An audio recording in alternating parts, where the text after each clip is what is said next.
Hello, hello, hello, everyone. Welcome, welcome, welcome. If you know it's Wednesday, you know I'm right here at 8:35 p.m. Eastern. And tonight I am talking about unveiling the number one career regret and how to fix it. So I am your host, Dr. Twanna, your career expert for ambitious women. And tonight, again, we're going to be talking about the number one career regret.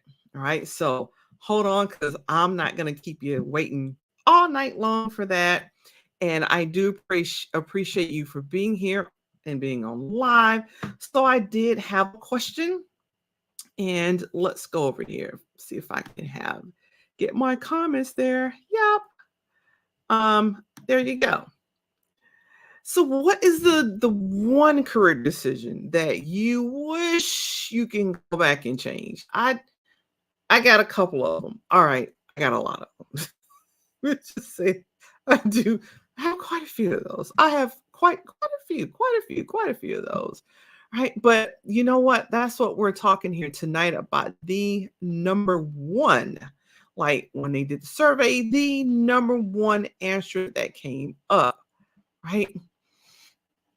We're talking about, yes, what was the number one answer that came up? Number one. Okay, so I just want to say welcome again, and I appreciate all of you for being here. And those of you who catch a replay, thank everybody for for being here live. And for those of you who catch the replay, and I see some people on, and so if you have some comments, drop them out there. I really want to know what's the number one career decision that you wish you can go back and change. I know my number one at the time I wish I would have changed is decided that I was going to be, a United States Army officer for a career, for life. I was a lifer and all that good stuff. It did not work out that way, needless to say. But I was able to make lemonade out of lemons. And I think that's what's important. Okay. And so really let's be honest. How many of you have looked back and wished that you had negotiated just a little bit harder, maybe just a little bit, right? So, drum roll here because here it is. That's actually the number one regret. That is the number one regret. According to a recent survey, Resume Now, where they surveyed people from the US, from the UK, from France, and from Germany, the most common career regret among professionals is not negotiating their salary. A whopping 60% of the participants said, I wish I had negotiated my salary. I should have asked for the raise, just negotiated the salary. That's it, right? And so here's the thing, failing to negotiate your salary, right?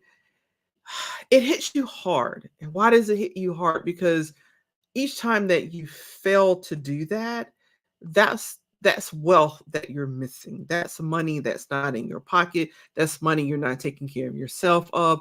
That's money that you're not taking care of your family with. That is not wealth being stored up for you. It's wealth for your company because you didn't ask for it, but it's not wealth for you. And that's really something to think about. And that's why I did this topic. When I saw the survey come out, I was like, yeah, that was definitely me. Having that regret. I shoulda, coulda, woulda. The saying shoulda, coulda, woulda, right? And so, but here's the thing about it. The good news is you don't have to be stuck there. Right? You do not have to be stuck in that place. It's never too late to negotiate your salary, right? It's never say never. At least that's what they say, never say never. But it's actually not too late to negotiate your salary. And it's never too late to take control of your career narrative because that's what it's all about. It is all about you, right? So I want to go out and check my comments real quick before I come back over to be sure I am not missing anything. Because if you know me, I could just really start enjoying myself and talking and just forget I got comments up there. All right. So let's talk about this. So really, where do you start? Right? Where in the world do you start when you're like, okay, I wish I had negotiated, but Probably the reason why you didn't was because you may have been afraid, you didn't know how to, you didn't want to seem greedy, or you didn't want to rock the boat. And oftentimes when you get that job offer, you're like, I don't want to mess nothing up. I don't want to mess nothing up. So you don't negotiate. Right. So the first place to start is really with a negotiation mindset. So the key to banishing salary regret lies in negotiation. Yes, negotiation can feel intimidating. It can feel like, oh my God, I don't think I could do that. I don't want to insult people. But it is actually a skill that you can absolutely master. You know, early on in my career, I was horrible at it. And since I became an entrepreneur, I really had to figure this one out. You really have to figure that out. And I'm telling you, if I have social anxiety and I'm an introvert, if I can figure out how to negotiate, then certainly you can too, because I was like probably the world's most horrible negotiator. I'm going to say that, probably the worst, right? And so again, think of it as just a conversation, right? It is a chance for you to showcase your value and secure that win-win outcome from you for you and your employer. So it's not I'm walking away with something and I'm taking something from them, or they're withholding something to me. No, look for a win-win. That's the key. Look for a win-win. In order to do that, you got to know your worth. You have to understand and be clear, right, about your worth. Because here's the thing, some negotiations will ride you all topsy turvy, all convoluted, like a roller coaster at an event, right? At a fair or carnival. They will happily do all of that and not pay you your value, what you're worth. They will happily do that. And then save that money, keep that money for their wealth, not yours, but theirs. So before you step into negotiation ring, you really gotta put in the work. You do have to put in that work. And ooh, four-letter word, huh? But yes, you gotta put in that work and do your homework, do your research. So here's a nice battle plan. Start with market research. Leverage salary transparency tools like Glassdoor.com, for IT folks out there, for folks in tech, levels.fyi, salary.com, indeed.com. Those are all places to pinpoint your target salary range, right, for your specific role. And it is, definitely depending upon the location, because someone in Massachusetts near Boston will not be paid the same money as someone in Alabama doing the same exact job. So you got to look at the roles and the location and the industry, right? And don't just settle for averages. Really dig deep to understand the range by talking to people in your network. Have them introduce you to folks who are in that job range. And I know oftentimes it is a hush hush, don't discuss salary, but look, it's time, right? It's time. You got to do that. It's also important to quantify your achievements. You have to know how to do that. And I understand some things that you don't necessarily quantify. You can also qualify, and that works as well. But most people do understand when you stick a number, a percentage, a ratio. Most people understand that. And with the quality, you got to be specific, but it will work as well. So definitely craft a compelling narrative that highlights your accomplishments. You want to move beyond the general statements. I was here at my job. I was responsible for doing this, and I ran that. Negotiated this. You know, focus on quantifiable, something that you can put a number to, or quality, right? And I say quality because if you are in HR and your employee surveys, increase and more people were happy, you don't always have to say what the number is. That's a quality, but most times you will stick a number like 15% more said they were happy, something like that. For instance, like, did you spearhead a project that saved the company money? Did you do something that increased sales, brought in more customers, increase the safety rate, did less people get hurt? Those kinds of things. Like, did you use hard data to showcase that the impact you bring? Let me say that again. You'll want to use hard data when possible to showcase the impact that you bring to the table, because that's how you show your value. And let me just say here, look, ain't nobody got time right here to be modest and all quiet and like you're afraid to say what you did well. it's not the time for that. Now, you don't got to be arrogant about it. You don't got to be like, yes, I did. Yes, that's exactly what I did. What you got to say about it? You don't have to bring that kind of energy, but you do want to be assertive. Speak with assertiveness, speak with authority to what you bring to the table. The next thing you'll want to do is obviously craft your unique value proposition. Okay. And so let me just peep out, just be sure I haven't missed any comments. Um, and if I do, I always circle back at the end and answer your comments. So if I do happen to miss one while I am on air, I will answer those when I hop off the air, right? So now, when we're talking about crafting your unique value proposition, this is where you're translating your achievements into negotiation gold, like solid gold. Okay, so here's how to craft a unique value proposition. You'll want to identify your drivers, like reflect on all the past roles that you had, starting in chronological order, because that's how most of us do our resumes. I know there are some hybrids out there, and there are also some functional resumes out there, but most of us start with that chronological resume. Like, what were your quantifiable wins? Did you develop a new strategy that boosted sales? Did things like that? Those are your value drivers. That's how you speak value to an employer, right? They want to know, what can you do for me that's going to get me in the bowl? What can you do? It proved to me that you did. Give me some numbers there to prove to me that you did. Now, a simple structure for you to do that when you're talking about crafting that unique value position is to frame your unique value position, your UVP, because unique value proposition, say that about 5 times fast. Here's a simple formula, okay?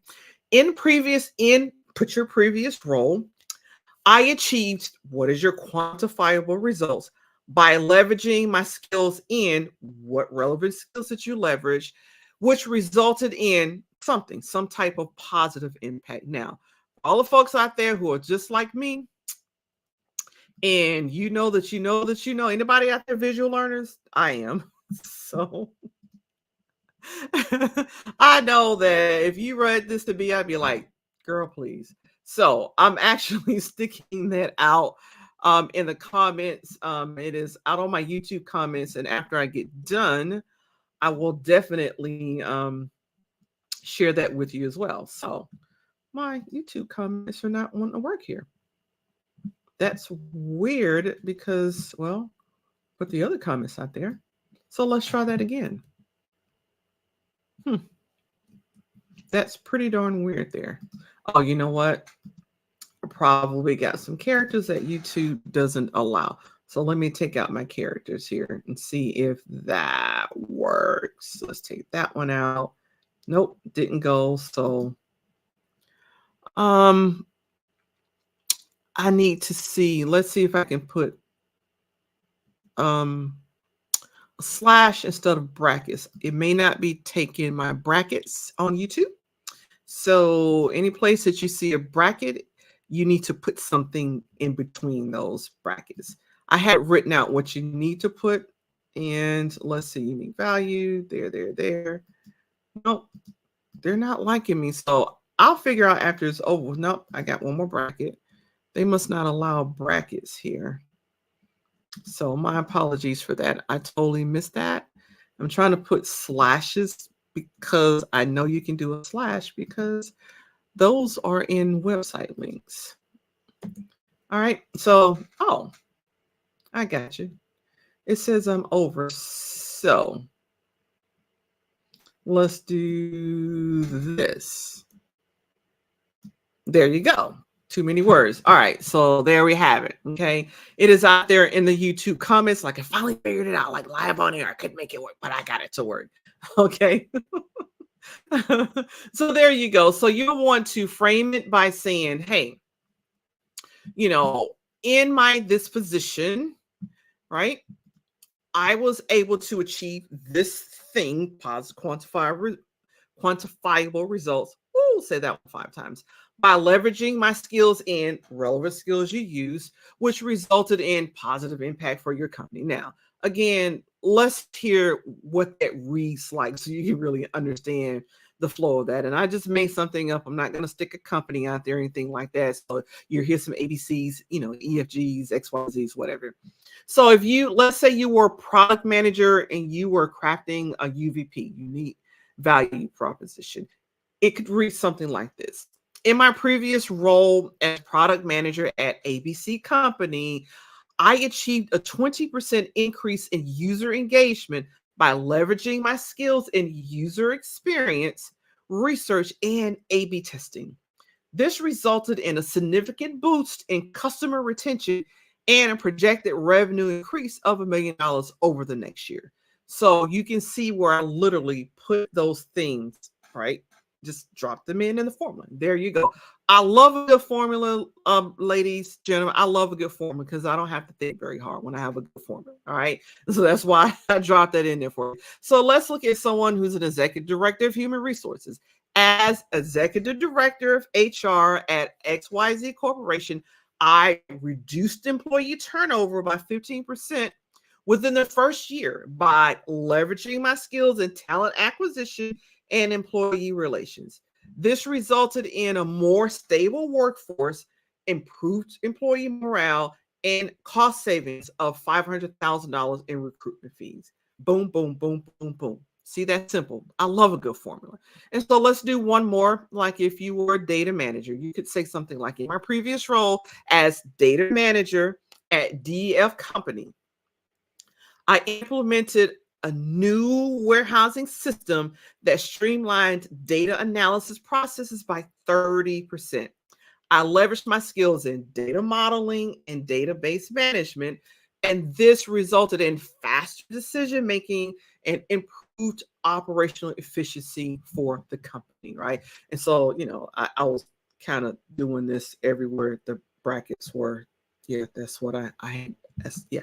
So, there we go. And so I am going to try this one more time because I do want, let's do this. I'm going to take this piece out because I do want you to have this with the brackets because again, I love a good formula and I like for it to be easy peasy, right? So let's try to put this out there again. Let's see if I can get it there. Yep, there you go. There it is with the brackets because these are my little brackets, my little in air brackets. I guess I probably should have done that to make it real brackets, but yeah, okay. So there we go, right? There we go. So checking the comments there. How many of you already have a unique value proposition or a value added statement that you put on your resume or that you use? I'd be, because you don't have to just use this one, but if you don't, here's a formula for to use it. I like it to be easy peasy, right? And so after you do that, what you also have to do is once you've created that UVP, you got to rehearse it. You need to rehearse it out loud. Don't just read it to yourself. So this is what I did when I was interviewing, when I was a W-2 employee. And this is also what I coach my clients to do. Stand in front of the mirror, look yourself in the eye, okay? And then say this value added statement, or you should have more than one because all the things that you've done, but say it over and over and over again by looking yourself in the mirror, in the eye in the mirror, and then say it over and over until it just flows off your tongue like honey, or I would say like a fine wine, but well, I don't drink, so I wouldn't know how fine wine flows over the tongue. I don't know that. But anyway, like honey off your tongue, it should be very natural. It just should flow and be matter of fact, right? You got to put it out there, stand on who you are and what you know. It is also, you may also find it helpful to record yourself and then seek feedback. Talk to your coach, talk to your mentor, and redefine your delivery, right? Because I go and I look at my my own videos here. I go back and look over things when I'm trying to do the clips and whatnot. And I'm really bad at looking at the camera because I'm trying to look over here and click on my video and all that. And so when you record yourself, those are the things that you catch. Like now I'm looking in the camera because I know I said I don't look in the camera. Like right there, I'm looking. Yes, I'm looking. Okay. There you go. But you can't look at your own stuff and catch the stuff that you wouldn't necessarily catch if you just look yourself in the mirror and repeat it. All right. So before we get down to negotiation strategies, if you are finding this video helpful, do me a favor and hit the like button or give me a thumbs up right now. Like, there it is. That button is right there, right there. Just tap it, right? Tap it. And while you're tapping things, go ahead and subscribe to my YouTube channel for more career tips, right? And that goes for you too. If you're watching this on a replay, yes, you too. I'm talking to you too. Yes, tap that thumbs up or give it a like and subscribe to my YouTube channel. All right. So next we are talking about, okay, again, just want to recap. We're talking about career strategies. This is the career regret that people have. And this goes way back because I want to say this, right? So I'm going to go ahead and say it. So what we have here is a failure to communicate, to negotiate in this case. You have a failure to negotiate. That's the biggest career regret that people have, is they fail to negotiate. So I'm covering the things that you can do today. Next up is, it's negotiation strategies. So you do not have to have this career regret, right? You have to remember that negotiation is a dance, right? And let's talk about some key steps to, a successful performance when you are dancing. So number one, and if you look yourself in the mirror, practice, practice, practice, say it out loud, like it flows off your tongue, like honey, record yourself. If you do all that, this next step will be easy. Be confident. Be confident. Confidence is your secret weapon. Internalize your unique value proposition and practice delivering it with power. All right. Know your priorities, right? Is salary your top concern? Then you go after salary. Or do you value really just a work-life balance? Is that more important to you than a salary? Then you need to negotiate surrounding that. Or do you want flexible hours? Do you want increased or unlimited PTO? When I was working, I could have really used that unlimited PTO. Yes, that part. Maybe it's remote work or hybrid work, whatever it is, understand what your key priorities are. Understanding your priorities allow for you to strategize for a win-win strategy, right? That's the goal, a win-win, a win for you and a win for your company. So nobody's taking anything from anybody else and no one's trying to snatch it away. We're looking for a win-win. So do be prepared to leverage other aspects of the compensation package if negotiations stall, right? And that's what my client did. She negotiated, she wanted a little higher salary, but she was able to negotiate a stock option that was worth stock option, option. Okay. For over $375,000. That's what happens when you're paying attention to all the moving parts, not just the salary, but the salary, the benefits package, the time off. All those things are important. Like I said, that unlimited PTO, I would have loved that. So, as a business owner, I could give myself unlimited PTO. I guess I could. I have to work on that. I have to work on that. But again, focus on benefits. It's not just the paycheck, although the paycheck is important now. But do consider things like professional opportunities, development opportunities. Are they going to pay for training? I love to travel, so I'd be like, can I get some training that I get to travel and go on a temporary assignment so I can stay at a hotel? Somebody else would make up the bed for me and somebody else would cook all my food. I'm just saying, I'm a travel person. I love to travel, right? Or be sure to look at your health insurance plans and paid time off, right? Those things are all important as well. So by following these steps, you'll transform a career regret into becoming a confident career advocate, because that's what it's all about.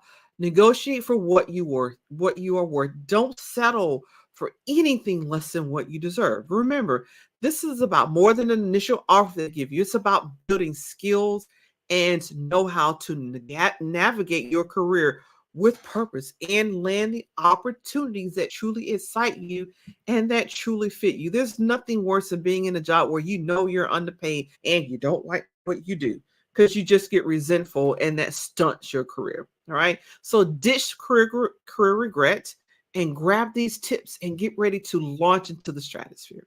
All right. So here's the thing. If you are feeling stuck, you listen to all this, you're like, I feel stuck. I get nervous anytime I negotiate. I need some help. If you want to help, crafting a winning negotiation strategy, go ahead and book a 30-minute career solution call with me. All right.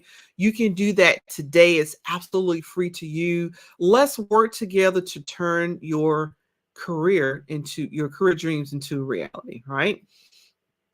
And I misspell a word. So before I put that out there, I am going to correct that spelling. Yes, there we go. All right, so go ahead and book that call. Let's see if I can put this out there. It might tell me it's too much, but at least I know that now because I was like, why isn't it working? It's not working. There it is. It's working now. So I will see you next week. Thank you, thank you, thank you for staying with me to the end. Thank you, thank you, thank you for those of you who catch this on the replay, and I'll see you next week.